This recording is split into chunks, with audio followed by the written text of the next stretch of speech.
random chunk from the archives.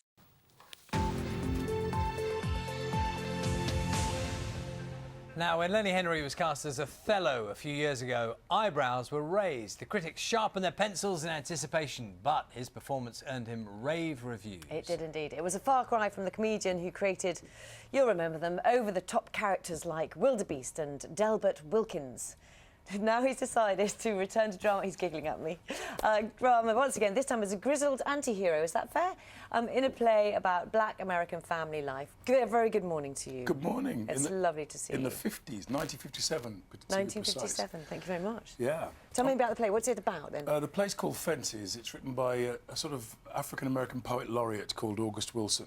He's been called the Black Shakespeare, the Black Arthur Miller. He writes in the Arthur Miller style, particularly in this play, with the idea of a protagonist who seems intent on pulling his life down around his ears.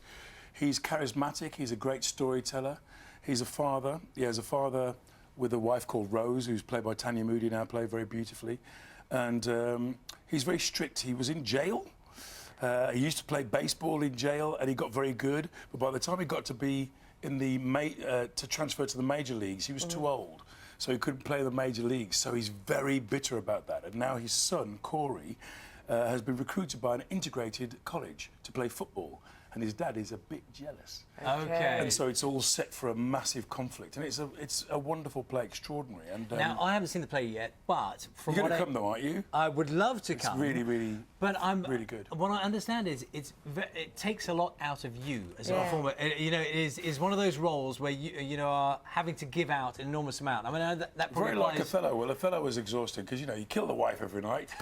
You've got to do something afterwards to shake that off. So this is a bit of a... You've got to do this play, and then afterwards you've got to have a bit of a dance, shower, maybe, music. What, and leave the character And behind? just leave the character behind because it's such a toxic guy. He's in the first act, August Wilson's very clever because he's set up as a charismatic storytelling guy, the kind of guy you want to hang out with.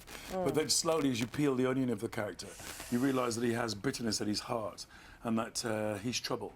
And when you play something like that, and I've talked to other people like that, they say you've got to leave it back. You've got to leave it behind in the dressing room. Otherwise, you'll be cross all day, shouting at people. Shut up, fool! We talk like that to people. Like, you don't want that. What you talking about? Do you, when you're in rehearsals for a role like that, do you feel the character sort of creeping up on you, affecting you in that way? Do you... Well, strangely, I mean, I don't know about anybody else, but it just feels like as you learn it, it does creep into you via osmosis. It's not a character. It's just the text has a life of its own. So if it's a wonderful text like this play is, you can basically surf on the words. It's beautifully written. But yeah, the brain apparently when you do something enough times just imagines that it's happening for real. Which is why if you say you're going to do something and you're going to succeed at something, it's odds on you're going to do it because the brain believes you. So if you do a play where you're playing a complete swine every night, 2 shows on a Wednesday and a Saturday, you might sort of leave the stage and go and punch somebody out. Well, it has happened. Morning, Mr. Henry, pow! Yeah.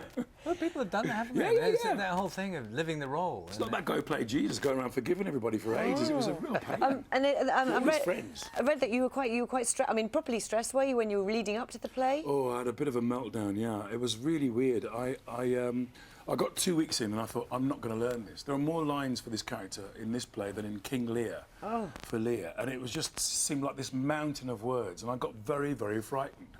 And when I get frightened, I talk a bit like Scooby-Doo. And I panic a bit. And so I came to rehearsal one morning and I went, oh, God, I don't know what I'm going to do this. It's really frightening.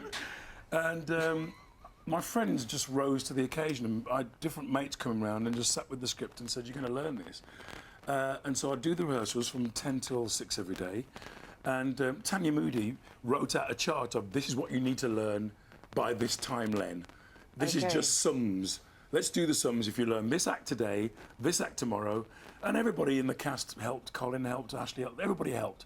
But my mates came around every night and just sat with me and helped me learn my lines. Can I ask a question about the tears of a clown notion? The idea that when you get funny people who, perform on stage, that I love this question. Good. Well, behind that there's something else going on. Now you're doing something entirely different. So your acting is coming out. When you were goofing around, I'm old enough to remember the Tiswas stuff and all the mad. I'm old enough to remember that. Yeah.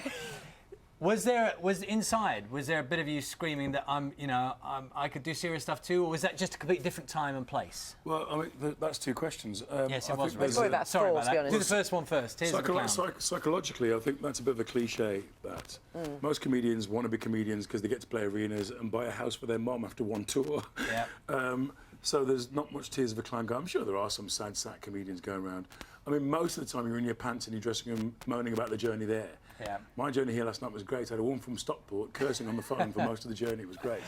The other question, which is, I think you're asking, is can comedians do drama? I think yes, resoundingly. Max Wall, Richard Pryor was brilliant in Blue Collar. Tommy Cooper, I think, could have done it. Eric Morecambe did a play. You know, it's possible.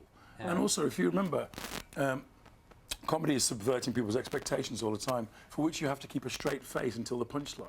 And drama is just keeping a straight pace when you do the punchline. Yeah. So I think it's possible for comedians to do anything they want, really. And it must be extraordinary. You know, you've made people laugh for many years now, and you make them cry now. That's quite a different thing. It's a very odd thing to, well, when I was doing Othello, that was my first experience of it, of people doing this at the end of a play. And, with this play, we've done a tour, Bath, Milton Keynes, Mould. Hello, Mould. We went everywhere, and people were literally, I love you. I'm so glad you're not like the bloke in the play. It's just really weird to hear people sniffing and crying at the end of the play, but it's very moving, and I think it's incredibly cathartic, because there, but for the grace of God, go I. You know, you watch a play like that, and you watch a guy almost ruin his family, and you think, well, thank God that's not me. And you weep because it's not you. So, well, obviously, when you're on stage doing a show like this, you do get lots back from the audience, but presumably, I mean, in the old days, you get heckled and you get shouted at. Do you miss any of that stuff? You missed your bus. The formality. Get off! Do you miss Is there a doctor in the house? This comedian is terrible, isn't he, doctor? Yes, all of those. Yeah, it's what's really interesting is within about 5 minutes they forget it's me, which is the best compliment. I'm on stage with a crack team of actors. When we walk on stage, we start the play. And I think anybody who's thinking, oh, Lenny's going to be... The character is funny, but not like that. He's funny in the context of being a storyteller that you want to listen to. And they pass the drink around and they have a laugh.